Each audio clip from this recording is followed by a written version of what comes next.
What you are about to hear might completely change the way you think about property in this country. Because something just happened in Australia's housing market that has economists, financial analysts, and property experts genuinely worried. We have officially crossed a threshold that historically, and I mean going back decades across multiple countries, has preceded some of the most devastating housing market crashes in modern economic history. Before I dive into exactly what this threshold is and why it matters so much for your financial future, I need to ask you something. If you find this content valuable, if you want to stay informed about what is really happening in Australia's economy, while others remain in the dark, please take 2 seconds right now and hit that subscribe button. I have been working incredibly hard to bring you accurate, well-researched content about the Australian economy and housing market, but I cannot keep doing this without your support. Subscribing costs you absolutely nothing, but it means everything to this channel. It helps the algorithm show this content to more Australians who desperately need to hear the truth about what is happening to our property market. So please, if you have not already, subscribe right now and turn on notifications so you never miss a critical update. Thank you so much to everyone who supports this channel. Now let us get into why this moment could mark the beginning of something catastrophic. The line that Australia just crossed is not some arbitrary number I made up to create a sensational headline. This is a metric that the International Monetary Fund, the Bank for International Settlements, and central banks around the world have used for decades to assess housing market stability and predict potential crashes. I am talking about the housing price to income ratio. And Australia has just hit a level that has never ended well for any country in recorded economic history. As of the latest data, Australia's median house price to median household income ratio has exceeded 9.7 nationally. In Sydney, this number is now sitting above 13.8. In Melbourne, it is pushing past 9.4. Even in cities that were traditionally considered affordable like Brisbane, we are now looking at ratios above 8.5. To put this in perspective, the internationally accepted benchmark for housing affordability is a ratio of 3.0. Anything above 5.1 is considered severely unaffordable. Australia is not just severely unaffordable anymore. We have entered territory that economists are now describing as systemically dangerous. Let me explain why this ratio matters so much, and why crossing this particular threshold has historically preceded crashes. The price-to-income ratio is essentially a measure of how disconnected housing prices have become from the fundamental ability of people to pay for them. When houses cost 3 times the median income, a household can reasonably expect to pay off their mortgage within a standard working lifetime, while still maintaining a decent quality of life. When that ratio climbs to 5 or 6, things get stretched but remain manageable for most families. But when you start pushing toward double digits, you enter a zone where housing prices are no longer being supported by genuine demand from people who want to live in homes. Instead, prices are being propped up by speculation, cheap debt, foreign investment, and a collective belief that prices will simply continue rising forever. This is exactly the environment that preceded the 2008 housing crash in the United States. Before that crash, the U.S. price-to-income ratio peaked at around 5.1 nationally, with some cities like Miami and Las Vegas reaching 6 or 7. Japan in 1989, before their housing market collapsed and ushered in what became known as the Lost Decade, saw Tokyo reach ratios of around 9 to 10. Ireland, before their devastating 2008 crash, saw Dublin hit ratios of approximately 7. Spain, before their crash, was sitting around 8. Do you see what I am getting at here? Every single major housing crash in modern history was preceded by price-to-income ratios that were significantly lower than what we are seeing in Australia right now. And here is what makes Australia's situation particularly terrifying. We have been able to maintain these extreme ratios for longer than most countries because of a unique combination of factors that have essentially created the perfect environment for a housing bubble of historic proportions. Record low interest rates over the past decade. Massive population growth driven primarily by immigration. Extremely restrictive zoning and planning regulations that have limited supply. Generous tax incentives like negative gearing and capital gains tax discounts that have encouraged speculation. And perhaps, most importantly, a cultural obsession with property ownership that has made Australians willing to take on levels of debt that would be considered insane in almost any other developed country. But here is the thing about bubbles. They can last much longer than rational analysis suggests they should. They can continue inflating until almost everyone believes that the old rules of economics simply do not apply anymore. And then, almost without warning, they pop. The trigger is often something that seems relatively minor at the time. A small interest rate increase, a shift in credit availability, a change in foreign investment rules, a recession that pushes unemployment up a few percentage points. Any of these can be the pin that bursts the bubble. And right now, multiple pins are pointing directly at Australia's property market. Let us start with interest rates. The Reserve Bank of Australia raised rates aggressively through 2022 and 2023. And while they have paused and even made some cuts, mortgage rates remain significantly higher than they were during the pandemic era when many people locked in their loans. Hundreds of thousands of Australian households are still rolling off fixed-rate mortgages onto variable rates that are 2, 3, sometimes 4 percentage points higher than what they were paying before. This is known as the mortgage cliff, and we are still in the middle of it. Then there is household debt. Australian household debt to income ratio is now among the highest in the developed world, sitting at around 190%. This means that for every dollar of disposable income Australian households earn, they owe nearly $2 in debt. Most of this debt is tied up in mortgages. When households are this leveraged, they become extremely vulnerable to any economic shock. Job losses, unexpected expenses, interest rate increases, anything that disrupts their ability to service their debt can quickly spiral into forced sales and foreclosures. The rental market is also sending warning signals that most people are not paying attention to. Rental growth, which was running at extreme levels of 10 to 15% annually, is now starting to slow dramatically in many areas. In some suburbs, rents are actually declining for the first time in years. This matters because rental income is what underpins the investment case for property. When rents stagnate or fall while prices remain elevated, the yield on property investment drops to levels that no longer make financial sense.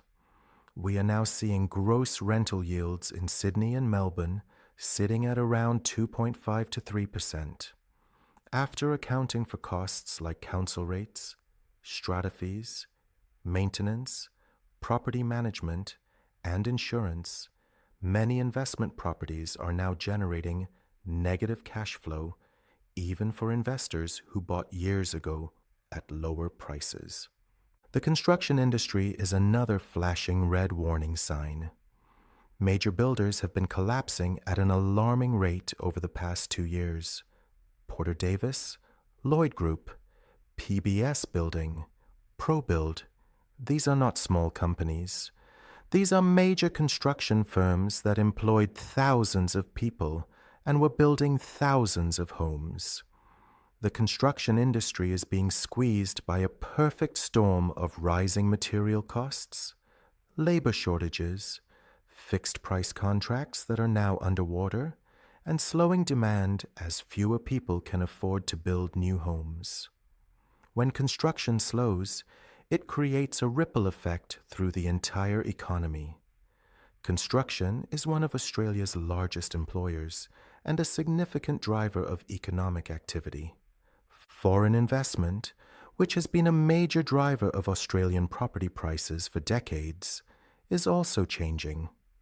Chinese investment in Australian real estate has dropped significantly from its peak levels due to stricter capital controls in China, geopolitical tensions between Australia and China, and tighter Australian regulations on foreign purchases of residential property.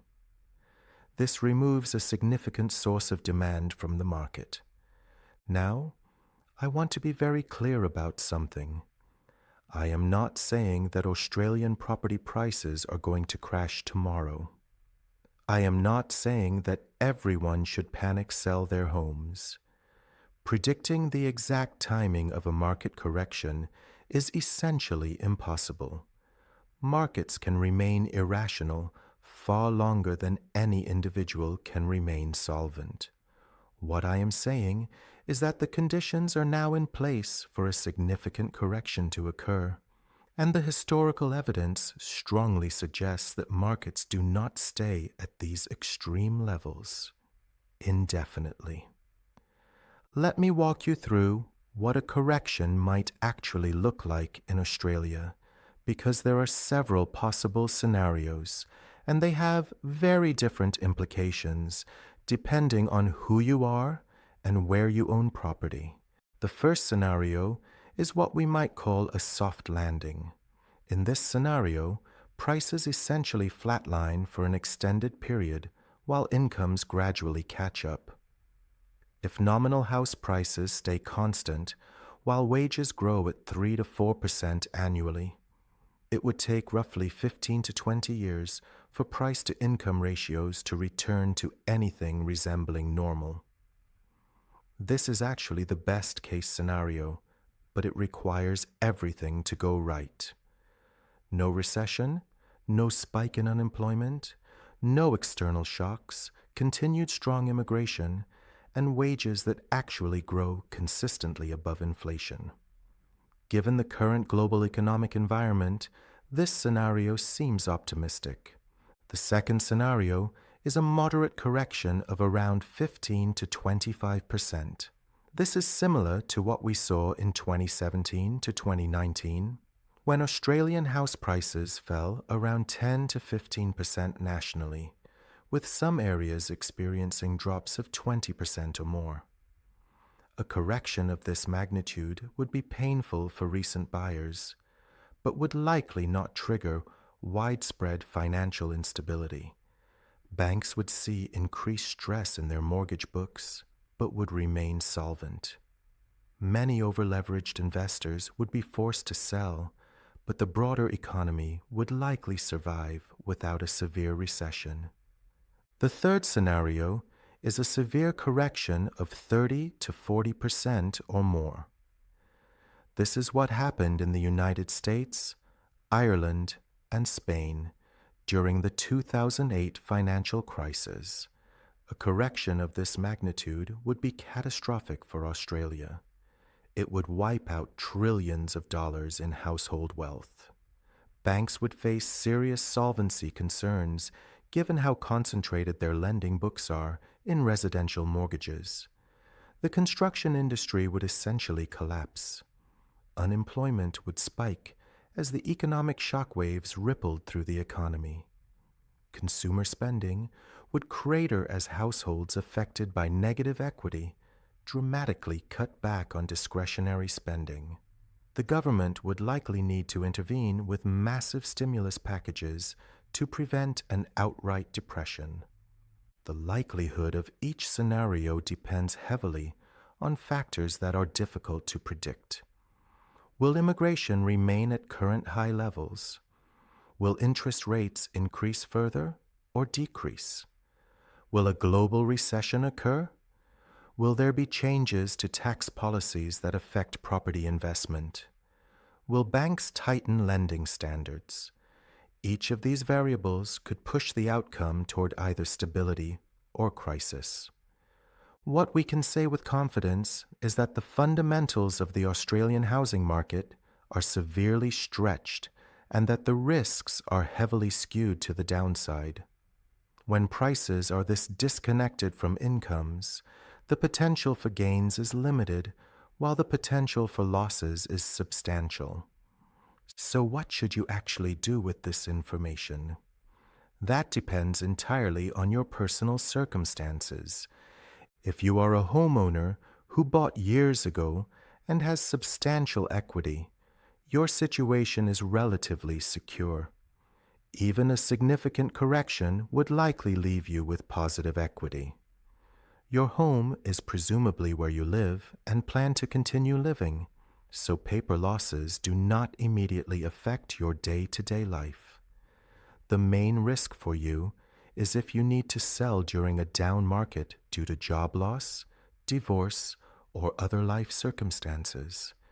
If you are a recent buyer who purchased in the last 2 to 3 years with a small deposit, you are in a more vulnerable position. A correction of 15 to 20% could put you into negative equity, meaning you owe more than your property is worth. This does not matter much if you can continue making your payments and do not need to sell. But if your circumstances change, you could be forced to sell at a loss and still owe money to the bank after the sale. If you are a property investor, you need to carefully assess your portfolio. Are your properties cash flow positive at current interest rates? Could you withstand a period of rental vacancies? Do you have a buffer of liquid savings to cover unexpected expenses? What is your exit strategy if prices drop significantly? Many investors entered the market with the assumption that capital growth would make up for negative cash flow. If prices stagnate or fall, that assumption no longer holds. If you are looking to buy your first home, this is perhaps the most difficult position to be in. On one hand, if prices do correct significantly, waiting could save you hundreds of thousands of dollars. On the other hand, trying to time the market is notoriously difficult. Prices could continue rising despite the stretched fundamentals, and you could wait years only to end up paying more than you would have if you bought today. My suggestion would be to buy only if you find a property you can genuinely afford at current prices and interest rates, with a buffer for further rate increases, and if you plan to hold for at least 10 years. Do not buy with the expectation of quick capital gains. Those days are over for this cycle. The Australian government and the Reserve Bank are very much aware of the situation, but their options are limited. Allowing prices to crash would be politically catastrophic and could trigger a severe recession. But continuing to prop up the market with low interest rates and stimulatory policies only makes the eventual correction worse. It is a classic case of being stuck between a rock and a hard place. The most likely path forward is a continued effort to engineer a soft landing through sustained high immigration to support demand, gradual loosening of planning restrictions to increase supply, and careful management of interest rates to avoid triggering either a crash or a resurgence in prices. Whether this approach succeeds depends on factors largely outside the government's control. What I want you to take away from this video is not panic, but awareness. The Australian housing market has crossed into territory that has historically been unsustainable. This does not mean a crash is imminent or inevitable, but it does mean that the risks are elevated and that prudent financial planning should account for the possibility of significant price falls. Do not make major financial decisions based solely on the assumption that property prices will continue rising. Have a financial buffer in case your circumstances change.